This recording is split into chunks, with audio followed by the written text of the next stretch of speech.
Ya teman-teman semua, balik lagi di Kapian News, masih Baskal Subang. Bahas apa kita hari ini? Tentunya bahas tentang Pak Deddy ya teman-teman, yang sudah fix memutuskan itu kan ya, fix memutuskan tidak lagi menggunakan RD Law gitu kan ya. Ya sebenarnya sih pada saat kemarin RD Law sudah keluar dari grup, ya kita seharusnya sudah menyangka ya, bisa menyangka bahwasanya ya ini kemungkinannya ya 99% Pak Deddy masih ada di grup tersebut, dan kemungkinan besarnya keluar gitu kan ya dari RD Law. Mungkin kalau Kang Freddy bilangnya kan ya ganti-ganti pengacara itu hal yang biasa ya. Ya memang hal yang biasa. Cuman di sini kan kita juga bisa ambil kesimpulan ya mengenai sikap dari Pak Deddy tersebut. Kita bisa menyimpulkan gitu arahnya kemana sih untuk Pak Deddy ini kan, kayak gitu ya. Emang arahnya kemana bang gitu kan ya kalau untuk Pak Deddy ini. Ya seperti kita lihat ya, kalau track record dari Pak Deddy sendiri mungkin teman-teman semua juga ya sudah tahu gitu ya. Jadi tidak perlu dijelaskan lagi, dari beliau berkumpul bersama YouTuber Subang, terusnya masuk ke ATS Law Firm, kemudian dalam proses persidangan Pak Yosep beliau keluar kan kayak gitu, sampai kalau ini kan ke atas law firm itu kan diajak oleh Kang Heri, kemudian kan ini kan kalau yang Pak RD Law kan diajak oleh Bang Furi misalkan gitu kan ya, memang yang pro Pak Yosep banget gitu. Kemudian kan keluar lagi gitu kan, ada pro dan kontra berarti di situ kan. Ada penyebab besar yang bisa membuat Pak Deddy itu keluar gitu. Berarti kan apa, karena sudah tidak sependapat lagi atau seperti apa? Itu kan yang paling krusial gitu kan ya, yang membuat dia tuh keluar gitu. Nah itu sih yang mau kita bahas. Kenapa sih Pak Deddy bisa keluar berkali-kali gitu kan oleh pengacara, terutama di sini kita bahas pengacara yang di RD Law gitu. Ya kalau misalnya kita bahas juga yang dari Pak Tovan, terus berjalan ke RD Law gitu kan ya. Inti kalau kita diintiin gitu kan ya, inti dari Pak Deddy ini mengarahnya adalah beliau intinya adalah mendukung Pak Yosep sepenuhnya dan setia gitu kan ya. Ya kalau kecurigaan teman-teman dulu beliau adalah seorang mungkin apa ya misalkan sebagai mata-mata atau seperti apa, itu sangat wajar ya teman-teman, dan itu sudah terbukti bahwasannya memang di sini Pak Deddy sangat setia gitu kepada Pak Yosep, kepada Pak Mulyana gitu kan ya, bisa disusul oleh beliau. Bahkan sebelum Pak Mulyana juga memberikan kesaksiannya gitu kan ya untuk Pak Yosep, disuruh dulu tuh Pak Deddy ke tempatnya Kang Freddy gitu kan ya, untuk menyatakan bahwasanya mereka akan bongkar-bongkar segala macem kan kayak gitu. Itu memang sangat setia sekali untuk Pak Deddy gitu. Intinya di situ ya, kesetiaan Pak Deddy kepada Pak Yosep kan kayak gitu. Kenapa bang kesetiaan itu pembuktiannya? Ya pembuktiannya itu ya keluar dari ATS Law Firm kan kayak gitu, keluar lagi dari Pak RD. Kok keluar dari Pak RD bang, bukannya Pak RD harusnya satu tujuan? Ya ternyata enggak juga ya teman-teman. Makanya kemarin pada saat Pak RD itu Pak RD Law live streaming gitu kan ya bersama dengan Kang Freddy itu, makanya gua nanyanya secara ya secara umum juga, mungkin pertanyaan dari teman-teman semua, namun ya nusuk ke Pak Deddy gitu. Kenapa nusuk ke Pak Deddy bang? Ya gue memberikan pengen Pak RD Law tuh memberikan tanggapannya, sikapnya jika Pak Deddy ini ada keterlibatan di yayasan ini gitu. Makanya kita lihat juga mimik Pak Deddy itu seperti apa jika gue menyinggung hal tersebut. Dan tanggapan dari Pak RD Law adalah ya di sini kan sesuai pasal sebelum yang disebutkan bahwasanya siapapun yang menerima gitu kan ya aliran dana dari dana bos tersebut itu bisa terkena pasalnya gitu. Makanya sekalian gue menanyakan hal tersebut mengenai sikap Pak RD Law gitu. Kalau siapa saja berarti kan Pak Deddy juga kemungkinan besar memang dapat nih untuk dana bos tersebut. Apakah jika ada keterlibatan, seperti apa sikap dari Pak RD Law? Dan disitu ya Pak RD Law juga tidak pandang bulu dan tetap konsisten untuk membela kliennya, padahal sudah sangat bagus ya, terbuka banget Pak RD Law gitu dan apa adanya. Namun disitu nggak tahu ya apa Pak Dedi ada ketakutan atau seperti apa gitu kan ya.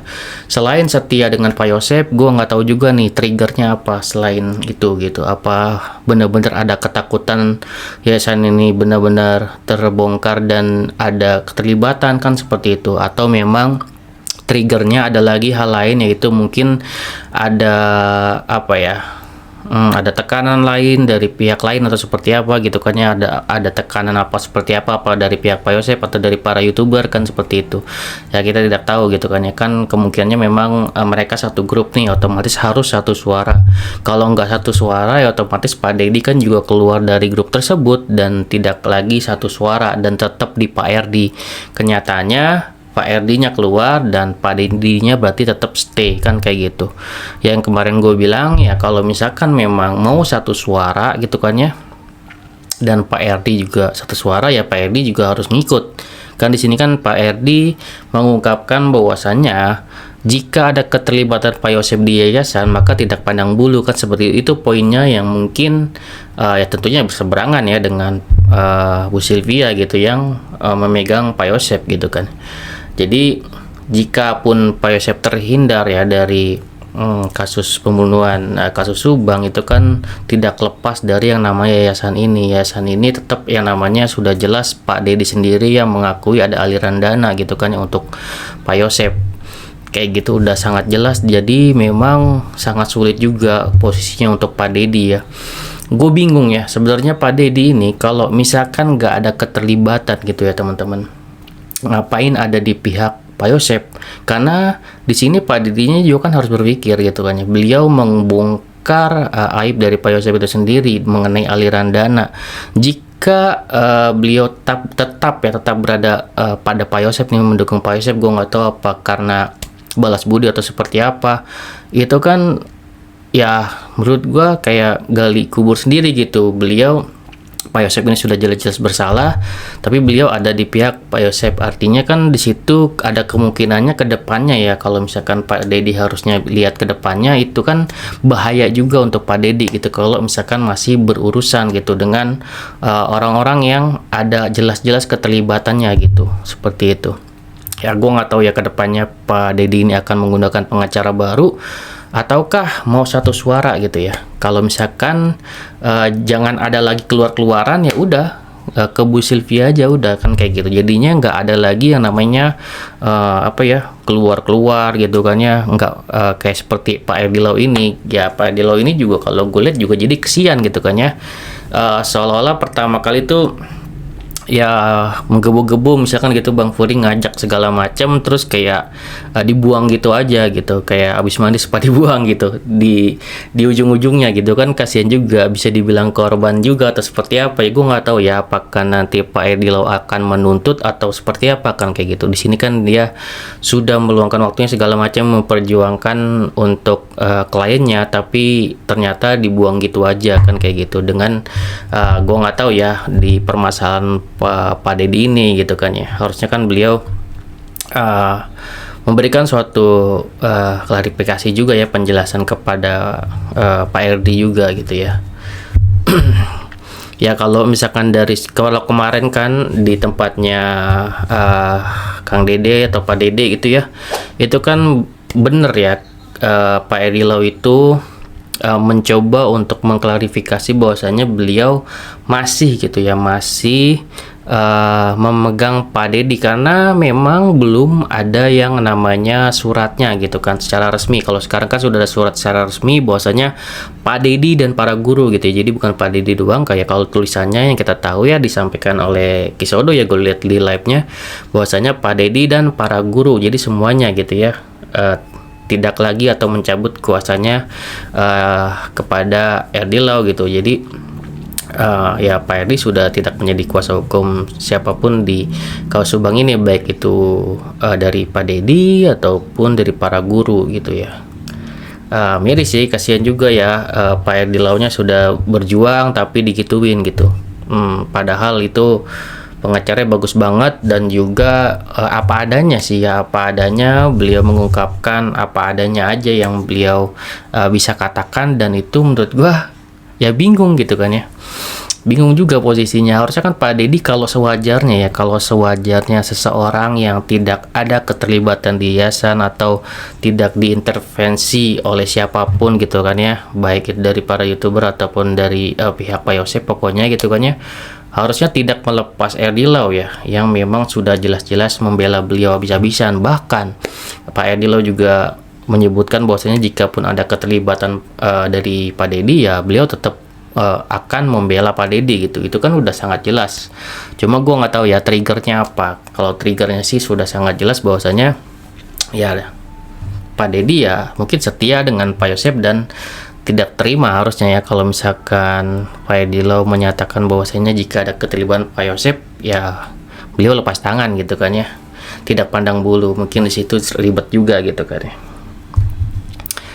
Ya itulah, dari situ sebenarnya kita yang penting bisa ambil apa ya, ambil kesimpulan Pak Deddy ini arahnya ke siapa gitu kan ya. Dan juga kalau gue pribadi juga sebenarnya bisa ambil kesimpulan ada kejanggalan di Pak Deddy dengan tanda kutip gitu, ada apa ya dengan Pak Deddy gitu, apakah ada keterlibatan atau enggak gitu, sampai-sampai pengacara sebagus Pak Erdi Lau dilepas kayak gitu aja sih sebenarnya.